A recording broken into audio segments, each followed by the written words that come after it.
teachers, seniors, and dear colleagues. The topic of my talk today is diabetic retinopathy, an overview. Now, it's a big topic, so I would cover as much as I can in the given duration of time that I have. To start with, often known as diabetic capital of the world, India has been witnessing an alarming rise in the incidence of diabetes. The diabetic population in the country is close to hitting the alarming mark of around 70 million by 2025 and 80 million by 2030. There are two forms of diabetes mellitus that are recognized, that is type 1, previously known as juvenile onset or insulin-dependent diabetic mellitus, or it is an idiopathic or immune-related response to the beta cells of the pancreas, and thus it leads to insulin deficiency. The other one is type 2 diabetes, which is adult onset non-insulin dependent diabetes mellitus, which causes insulin resistance and insulin deficiency.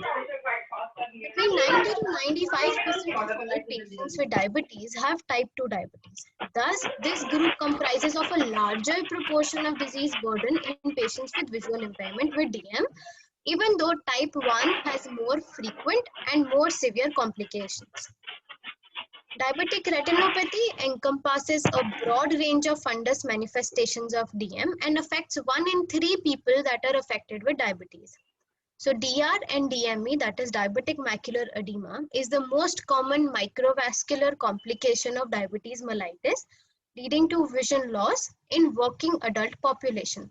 So because it affects the working age group, it has a big socio-economic effect on a person's life. In the Wisconsin epidemiologic study of diabetic retinopathy cohort, after 20 years of diabetes mellitus, nearly 99% patients with type 1 and 60% patients with type 2 diabetes demonstrate some DR. Proliferative diabetic retinopathy, that is PDR, was found in 50% of type 1 after 20 years of duration of disease and 25% in type 2 after 25 years of duration. Thus, recognizing it early and treating it early is important. So what are the risk factors? The non-modifiable risk factors is duration of diabetes, puberty, and pregnancy. The modifiable risk factors are hypoglycemia, dyslipidemia, obesity, hypertension, smoking, and anemia. Novel risk factors are apolipoproteins, inflammation, hormones, oxidative stress, vitamin D, and genetic factors. Coming to the pathophysiology, in diabetes, patients have hypoglycemia, which causes various biochemical and molecular changes by various pathways, which leads to hypoxia, oxidative stress, and inflammation. These further lead to release of cytokines and chemokines like VEGF, angiotensin II, TNF-alpha, MNP, IL-6, ICAM, MCP, etc. These further lead to changes in the blood vessels by either endothelial or pericyte loss, thickening of basement membrane, and leukocytosis, and thus result in macro and microvascular complications. Now, look at these diagrams very carefully. Once there is a loss of pericytes in the blood vessels, which leads to localized outpouching of the vessel, known as microaneurysm, and they eventually leak. There is a change in the endothelial cells as the hyperglycemia causes damage to the endothelial cells. There is basement membrane thickening. There are some changes in the RBCs like rouleau formation, change in the shape, and increased platelet stickiness. So all these changes lead to occlusion. Now when a vessel is occluded, there is the area of retina that it is supplying becomes ischemic, which leads to hypoxia. Now hypoxia further leads to signals to make new vessels, and thus there is formation of rubeosis iridis and proliferative retinopathy. Also fibroglial tissue, which eventually leads to fractional retinal detachment. Also, when there is occlusion, the retina tries to make shunts between the arterioles and the venules. These shunts are known as IRMAs.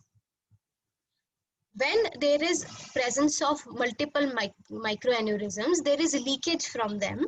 which eventually leads to retinal edema, and there is exudation, which leads to formation of hard exudates. Now coming to clinical features, number one is microaneurysm.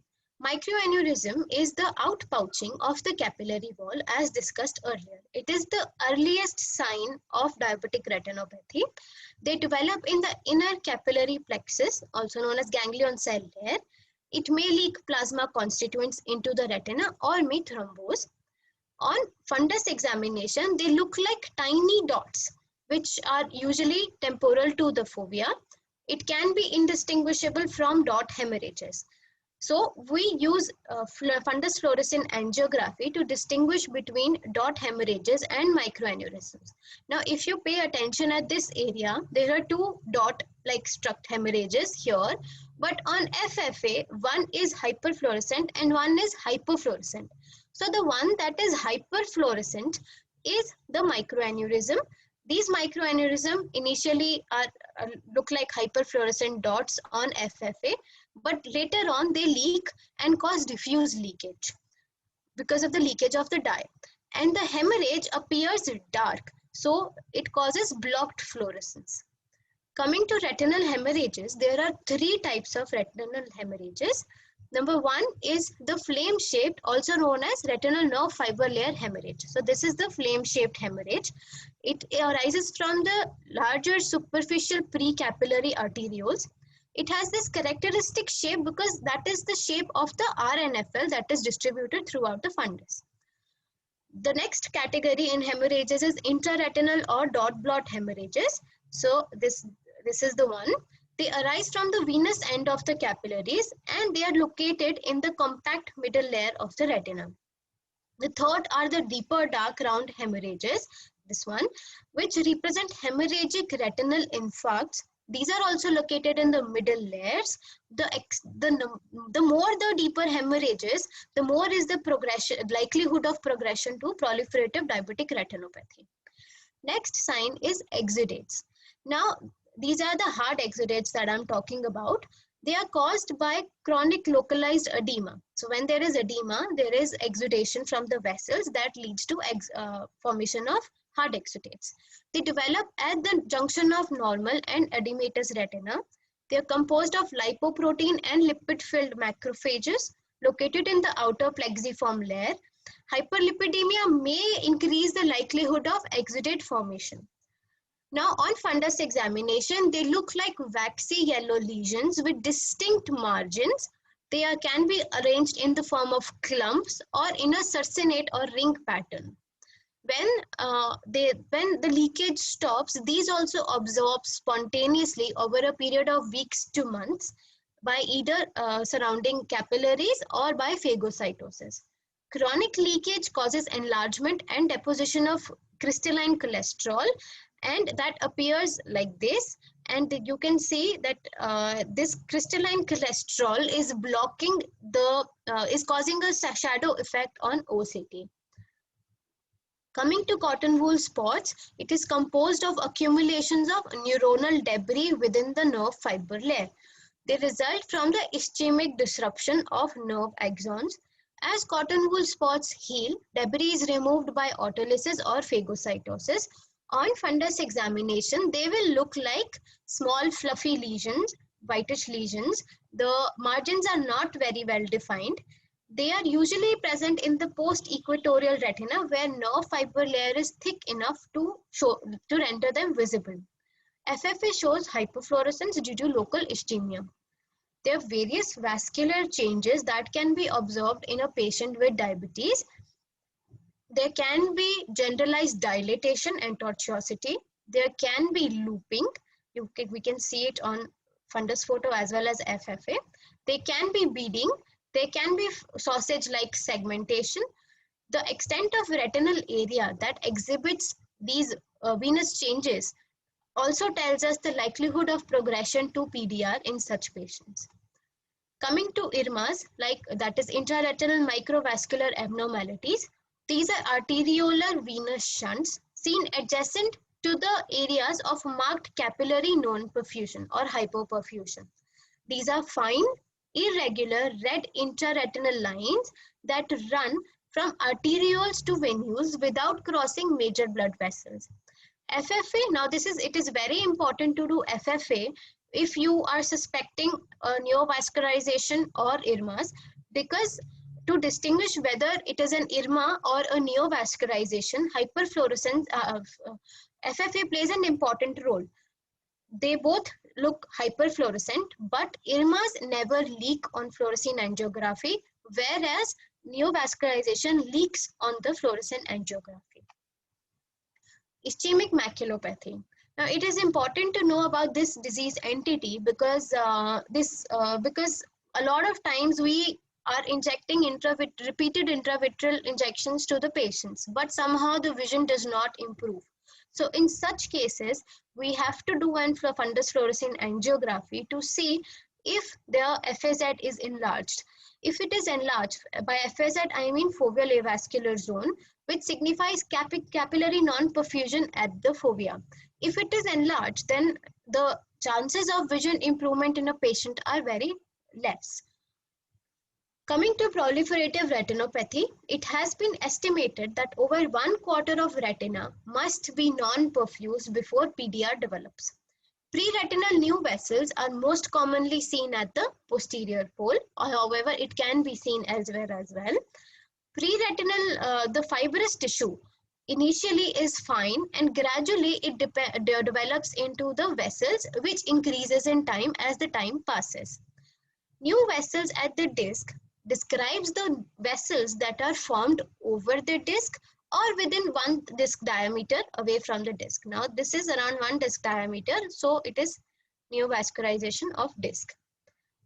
And they usually leak on fundus fluorescein angiography. NVE, that is new vessels elsewhere, describes neovascularization further away from the disc. So in the previous photo we saw NVD and this is NVE. Here is the disc and neovascularization is away from it.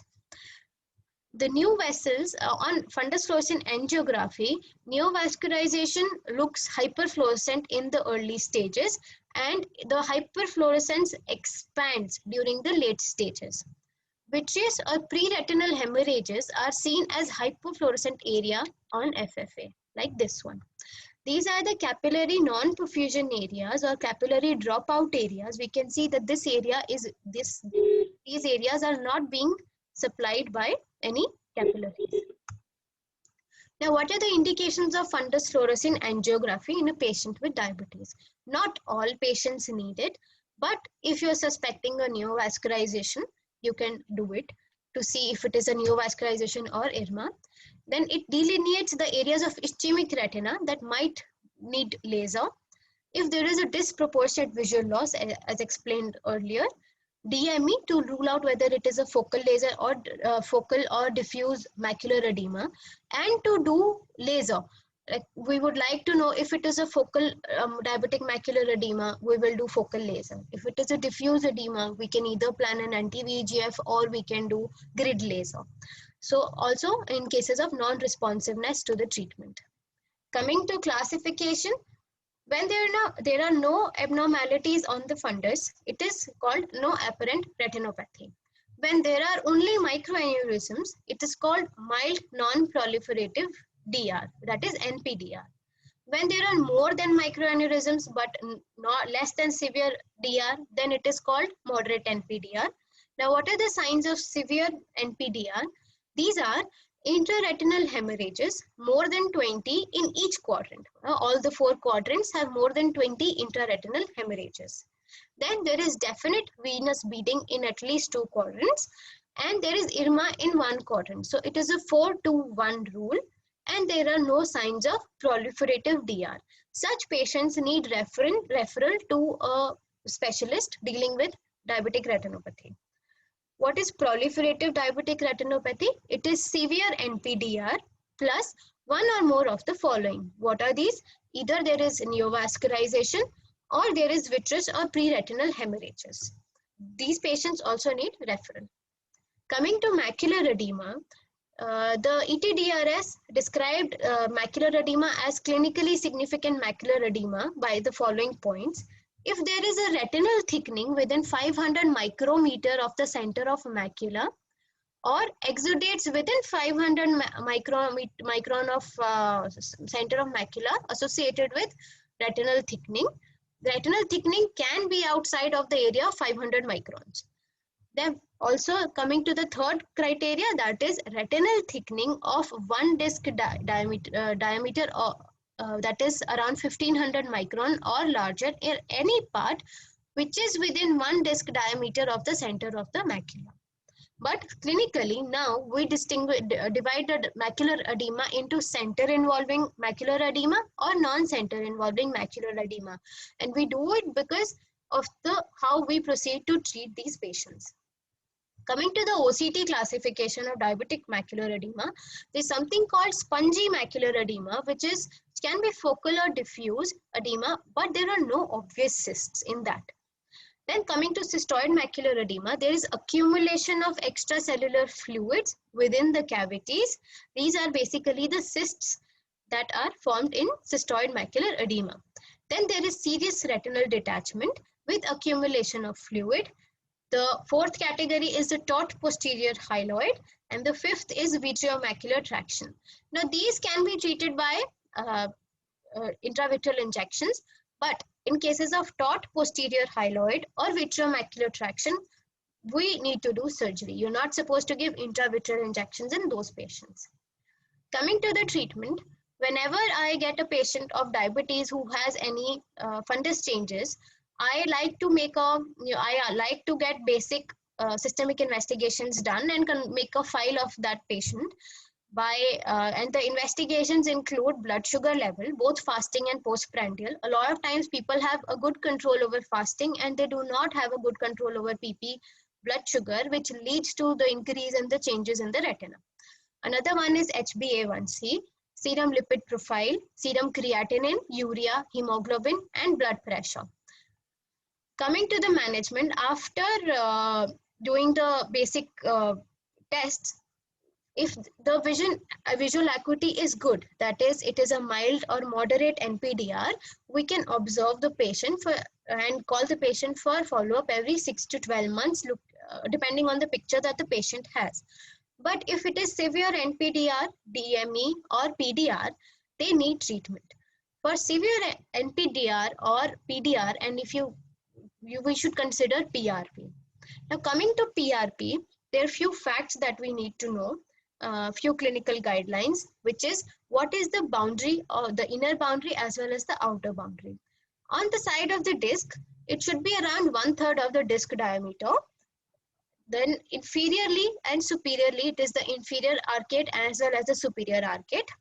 Laterally, it should be temporally, it should be around like double the diameter from the disc to the macula. So like this is 1500 microns and this is 1500 microns, 3000 microns and 3000 microns. So it should be the double the distance. Then the anterior boundary can be the equator. Now a lot of times after doing PRP, the patient may complain of loss of the field because we convert these areas into anoxic areas, and the patient can also complain of decreased near vision, which can happen because it can affect the ciliary nerves. So we have to, if in case a patient comes to you with complaints of decreased near vision, we need to tell them that this is the effect of laser and it is nothing to worry about. Also, when we do PRP, we usually do the laser inferiorly first, because if in case there is any vessel which leaks, if we are doing it superiorly and there is a leakage of the vessel and there is a hemorrhage, then we cannot cover the inferior area with laser. So it is best to do inferior laser first, then to the superior laser, and then temporally. The principle behind doing this laser is converting the hypoxic areas into the anoxic areas. Then coming to diabetic macular edema treatment, this is the evolution of the treatment. Initially, there were focal and macular grid laser photocoagulation. Then came triamcinolone acetonide. Then there was again laser photocoagulation. Then came the anti-VEGFs and implants. Now, which protocol should we follow? There is one protocol which says you give monthly intravitreal anti-VEGF. You keep on doing that, you keep on repeating those injections till there is a stability on OCT, that is the OCT looks dry, or there is no improvement in the best corrected visual acuity in next 2 consecutive visits. The next is PRN treatment, that is you give 3 monthly injections and then inject as and when required. The third protocol is treat and extend, that is a lot of times a patient cannot come for a follow-up. In that patients, you extend the duration, but you tell the patient that whenever you come for a follow-up, I will be injecting you an injection, either whether you have macular edema or you don't have macular edema, but you will need an injection on every visit. These are the few protocols. Now, there was an article in the Indian Journal of Ophthalmology, which was written by the pioneers in retina in our country, in which they gave a chart as to how to manage DME. So suppose a patient comes with DME and has a good visual acuity. If there is a center involved, by good visual acuity, it should be around 20/40.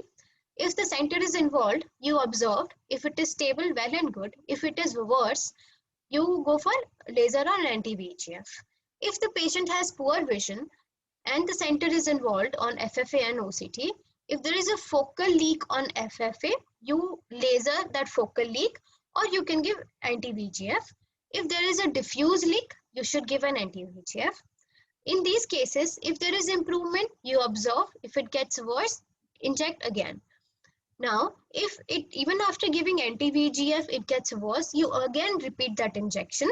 You can either give the same agent or you can shift to steroid, but steroids have, especially in phakic patients, they can lead to cataract and glaucoma, so we have to keep that in mind. So after giving this injection, if it is stable, well and good, wait, observe, and if it gets worse, you plan for vitrectomy with ILM peeling. Now, coming to indications for vitrectomy. Vitrectomy is done especially in the following to permit visualization of retina for adequate PRP. So you want to do PRP, but there is a lot of vitreous hemorrhage which is not resolving. It is better to do vitrectomy. If there is a subhyaloid hemorrhage over the macula, so to prevent the further damage to the rods and cones, you can plan for vitrectomy. There is NVI or NVA with media opacity. So NVI and NVA means the patient can get neovascular glaucoma at any time, and you want to do PRP immediately. So if there is an opacity, you cannot do that. So it is better to do vitrectomy. Now, coming to the next point is to relieve traction, threatening or causing visual loss. Now, if we can see, there is a membrane over it, and it was a patient with a single light patient. So we waited, but in like a matter of 15 to 20 days, she presented with this picture. So if in case you see that, okay, it can progress, I think we should take such patients immediately for surgery, as it can cause tractional retinal detachment, it can cause combined retinal detachment, VMT or ERM patients. To control progressive retinopathy despite PRP, in cases of progressive fibrovascular proliferation or ghost cell glaucoma. So these are the common indications for vitrectomy.